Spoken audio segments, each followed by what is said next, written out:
Hoje eu vou trazer um caso diferente aqui no canal, é de um serial killer chamado Jeffrey Dahmer. Oi gente, eu sou a Marcela e sejam muito bem-vindos a mais um vídeo aqui no meu canal. Essa história é bem pesada e ela é bem diferente das outras, então eu espero muito que vocês gostem desse conteúdo. Se vocês gostarem, eu já quero pedir para vocês deixarem um like e se inscrever aqui no canal para não perder nada. Então, dito isso, vamos lá! Jeffrey Lionel Dahmer nasceu em Milwaukee, nos Estados Unidos, no dia 21 de maio de 1960. A mãe dele era instrutora de máquinas de logotipo e o pai dele era químico. A mãe de Dahmer teve uma gravidez muito difícil, ela passou mal durante os 9 meses da gravidez e desde pequeno Jeffrey via os pais brigar, o que não era nada saudável para uma criança. Passou um tempo, eles decidiram se mudar para Iowa, porque o pai dele precisava terminar o doutorado lá. E a ideia a princípio era para manter o equilíbrio na família, né? Tipo, deixar eles unidos, já que eles eram bem desunidos. Mas a situação acabou sendo reversa, porque o pai de Jeffrey passava o tempo todo no laboratório que ele tinha lá em Iowa, né? E ele não ficava com a família, então acabou não ajudando nada essa decisão. A mãe de Jeffrey era bem sensível, ela gostava de reclamar de tudo e estava sempre triste. Então assim, a mudança acabou afetando ela ainda mais. Quando Jeffrey tinha 6 anos, a mãe dele teve outro bebê, David. Eles não eram nada próximos e o pai dele lá estava trabalhando como pesquisador. Então, eles não eram próximos, né, o Jeffrey e o irmão David, tanto é que depois que o David nasceu, ele ficou muito mais retraído, introvertido, ele passava horas trancado no quarto sozinho e não falava com ninguém. Desde pequeno, Jeffrey gostava de animais, então ele começou a guardar pequenos insetos em potinhos de vidro. Então, chegou o momento dele ir para a escola e Jeffrey morria de medo de ir para a escola porque ele tinha a sensação que ele não ia conseguir se adaptar. Na adolescência, Jeffrey mudou do modo dele de tímido para muito rígido, e ele continuava bem sozinho, bem afastado de sua família. Ele começou a procurar em beiras de estradas animais mortos, né? Porque naquela época era muito normal os carros passar, acabar atropelando algum animal e deixar a carcaça lá. Então Jeffrey pegava essas carcaças e levava para casa. Lá ele abria, dessecava esses animais, ele jogava ácido, decapitava, tudo para ver como eles eram por dentro. O pai dele tinha um laboratório em casa, então era lá que ele fazia esses experimentos. O pai dele chegou a achar que o interesse que ele tinha seria por química. No ensino médio, Jeffrey sempre se destacou por ser o melhor. Ele tocava clarinete e jogava tênis e também participava do jornal escolar. Ele sempre teve pouquíssimos amigos e com 14 anos ele já se envolveu com a bebida. Ele chegava a ir para a escola bêbado, então as pessoas já começaram a perceber que ele tinha um problema com o alcoolismo. E nessa época da escola ele também se descobriu homossexual. Em uma entrevista, ele conta que bebia muito para tentar espantar os pensamentos ruins que ele tinha. E já como a relação dos pais dele não estava nada bem, eles brigavam muito, né? Logo eles acabou se divorciando. Não demorou muito para o pai de Jeffrey se casar novamente, e então os pais dele começaram a brigar pela guarda do irmão mais novo dele, David. Em 1978 veio o primeiro crime de Jeffrey. Steve Hicks era um rapaz que estava pedindo carona na beira de uma estrada e Jeffrey convidou ele para ir na casa dele. Então eles foram para a casa de Jeffrey, lá eles beberam, eles se divertiram, eles usaram droga. E quando Steve disse que ia embora, Jeffrey não quis deixar. Ele acabou batendo na cabeça de Steve com uma barra de ferro e o que fez ele acabar desmaiando. Então Jeffrey asfixiou ele até a morte. Ele desmembrou o corpo, colocou algumas partes em um saco e algumas partes ele ficou para ele. As que ele colocou em um saco, ele enterrou numa floresta próxima à casa dele, e esse foi o primeiro crime de Dahmer. Nessa época, ele já havia acabado a escola e o pai dele estava tentando incentivar ele a entrar numa universidade. Então ele entrou para a Universidade Estadual de Ohio, que acabou não sendo uma boa ideia, porque ele nem ia para as aulas e quando ele ia, ele estava bêbado. E ele acabou reprovando logo no primeiro semestre. Então o pai dele acabou dando 2 alternativas para ele. Ou ele arrumava um trabalho, ou ele se alistasse no exército. Então ele acabou se alistando no exército. Jeffrey passou 2 anos servindo na Alemanha na parte médica, mas acabou sendo dispensado por alcoolismo. Ele também foi acusado por assédio por 2 homens que também serviam na Alemanha. Em 1981, ele voltou para os Estados Unidos e acabou sendo preso por embriaguez e desordem. E depois desse ocorrido, ele não conseguiu ficar frente a frente com o pai dele. Por quê? As duas coisas que o pai dele pediu para ele acabou falhando, que foi a universidade e o exército. Ele arrumou um emprego numa lanchonete e morou por 6 meses num hotel. E depois disso, tudo acabou desandando mais ainda. Ele voltou a morar com o pai dele, mas, gente, Dahmer não era uma pessoa fácil de conviver. O pai dele já não sabia mais o que fazer com ele por causa do alcoolismo. Então, o pai dele acabou pedindo para ele morar com a avó. E a princípio tudo ia muito bem, muito tranquilo, a relação dele com a avó era muito boa e ele até chegou a arrumar um emprego. Mas a bebida ainda estava no caminho dele, ele continuava bebendo muito e ele acabou sendo preso de novo por mostrar suas partes íntimas em um grupo de mulheres e crianças que estavam sentados numa praça. Em 1986, ele foi preso novamente por fazer a mesma coisa, mas agora para 2 meninos. A pena dele era de 1 ano, porém ele foi solto com 10 meses. Depois que ele foi solto, ele começou a frequentar alguns bares que era bastante frequente por homossexuais, o que era mais ou menos como um ponto de encontro deles. Mas Jeffrey não estava satisfeito. No dia 15 de setembro de 1987, ele convida Steve Thomas, um rapaz de 25 anos, a ir aonde ele estava hospedado. Mas as intenções de Jeffrey eram um pouquinho mais sagaz, vamos dizer assim. Ele queria drogar ele para poder ter relações sexuais com ele. Porém, quando Jeffrey acordou no outro dia, Steve estava morto ao seu lado, com o peito todo esmagado, e Jeffrey estava com os braços todo roxos, cheio de hematomas. Ele diz não se lembrar de ter cometido esse crime, então ele coloca o corpo de Thomas dentro de uma mala e ele leva essa mala para a casa da avó dele, onde chegou lá ele desmembrou o corpo, colocando dentro de saco de lixo que ele acabou se livrando mais tarde. Mas como eu falei no primeiro caso, ele sempre fica com alguma parte do corpo das vítimas dele, e dessa vez ele escolheu ficar com a cabeça de Thomas, onde ele colocou num recipiente, colocou algumas substâncias químicas para manter a cabeça preservada. Logo ele partiu para outra vítima. Dessa vez foi um adolescente que ele prestava serviços sexuais. Ele tinha 14 anos na época e ele se chamava James. Jeffrey ofereceu dinheiro para esse menino em troca de algumas fotos. Então o menino aceitou e Jeffrey acabou levando ele para casa dele. Chegando lá, ele estrangulou James até a morte e fez tudo de novo. Ele desmembrou as partes do corpo dele e ele ficou com alguma parte e se livrou do resto.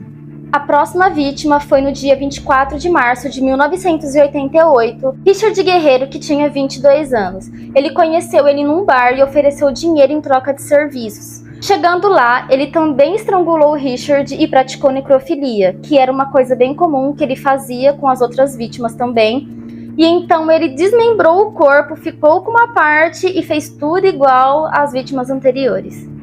A próxima vítima ele usou uma tática diferente. Ele serviu um café com os sedativos, porém não foram suficientes para derrubar o rapaz. E como ele estava na casa da avó dele, ela acabou chegando e essa vítima conseguiu fugir e ir embora. A avó dele já estava esgotada com essa história dele sempre levar homens para casa dela e o fato dele estar bebendo muito, sem contar que ela sentiu um cheiro muito forte vindo do porão, mas ela nunca encontrou nada. Então ela pediu para que ele se mudasse. Uma semana depois que ele se mudou, ele foi preso por drogar e molestar um menino de 13 anos. Ele conseguiu fugir e Jeffrey foi acusado de abuso sexual e a induzir uma criança a praticar atos imorais, em janeiro de 1989. Ele então voltou a morar com a sua avó até a sua sentença sair. Jeffrey foi para sua quinta vítima, que era um rapaz de 26 anos chamado Anthony Sears. O processo foi o mesmo. Ele gostou tanto desse rapaz que ele não conservou só a cabeça, mas também as partes íntimas dele. E em maio de 1989, a sentença dele saiu e ele pegou 1 ano na prisão e mais 5 anos em condicional. Mas o juiz determinou que ele continuasse na fábrica de doces onde ele trabalhava. E mais 10 meses foram cumpridos e ele acabou sendo solto.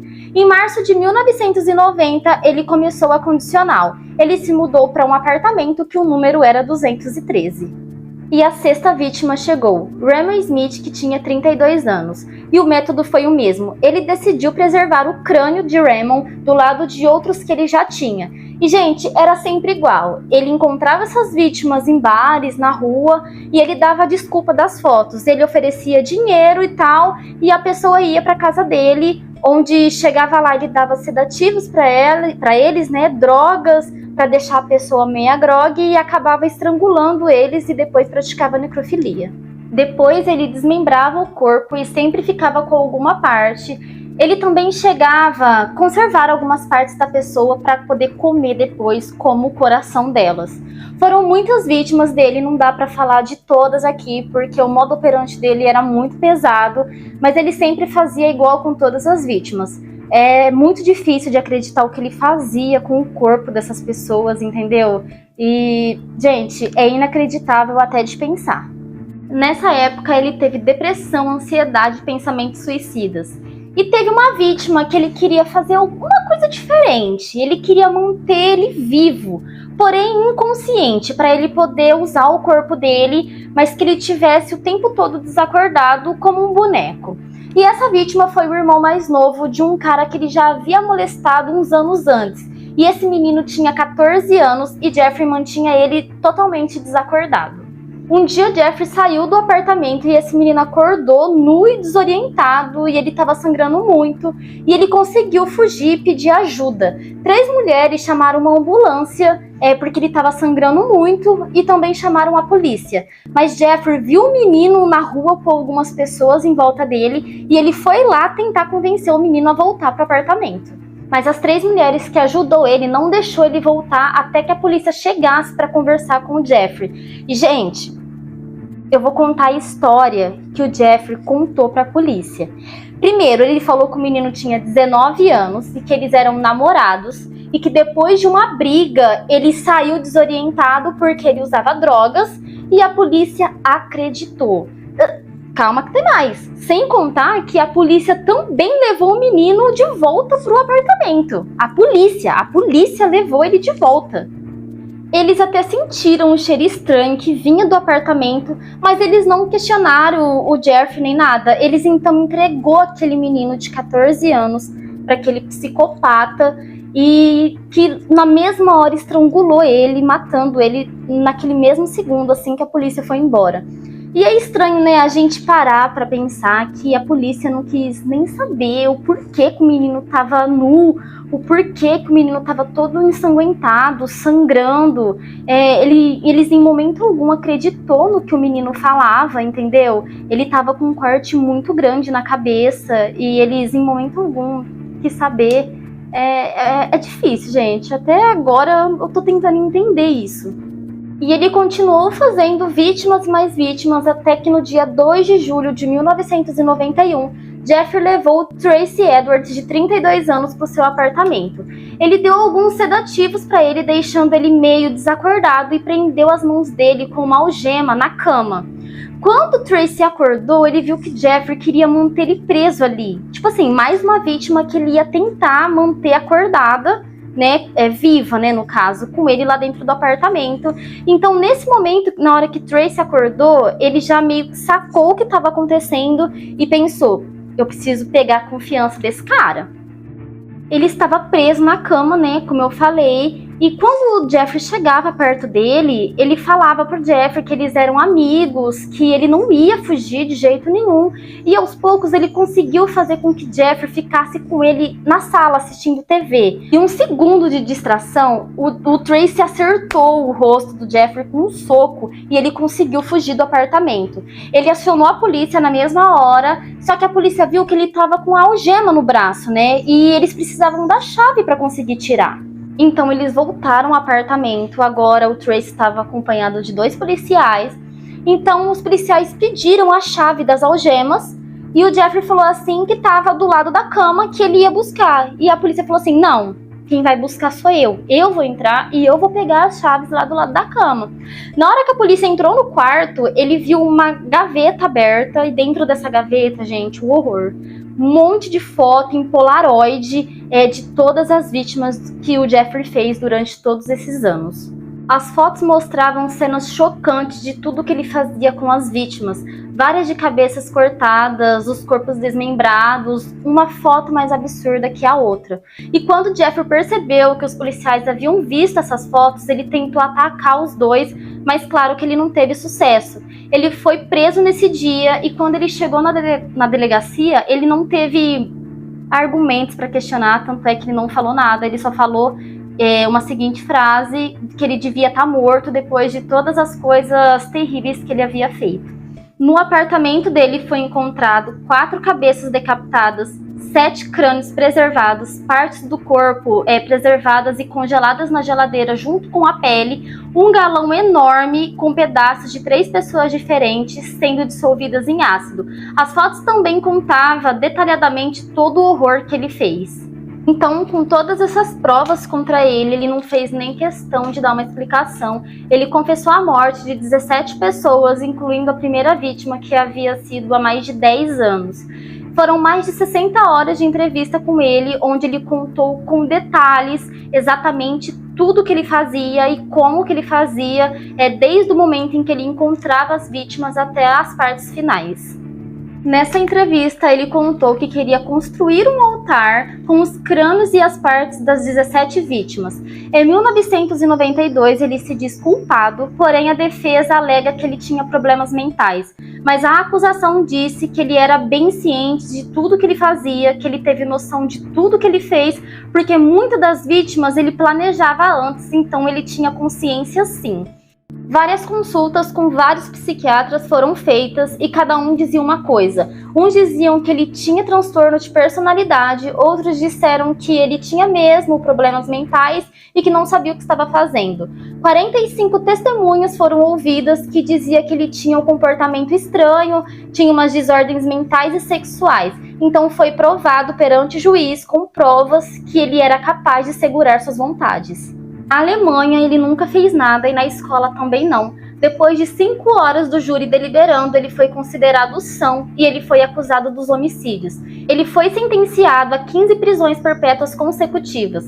Quando um caso desse vai para a mídia, eles têm que dar uma proteção, dentro da cadeia, mas Jeffrey se recusou, ficando somente 1 ano sob custódia. No dia 3 de julho de 1994, um outro detento tentou cortar o pescoço de Jeffrey na prisão, mas ele não conseguiu. Jeffrey saiu somente com alguns arranhões, mas nada demais. Ele não quis registrar nada contra esse detento e no dia 28 de novembro, 5 meses depois, Jeffrey estava limpando o banheiro do ginásio quando outro detento também estava lá e com uma barra de ferro de ginástica ele atingiu Dahmer na cabeça, matando ele naquele segundo. Ele morreu com 34 anos de idade na prisão.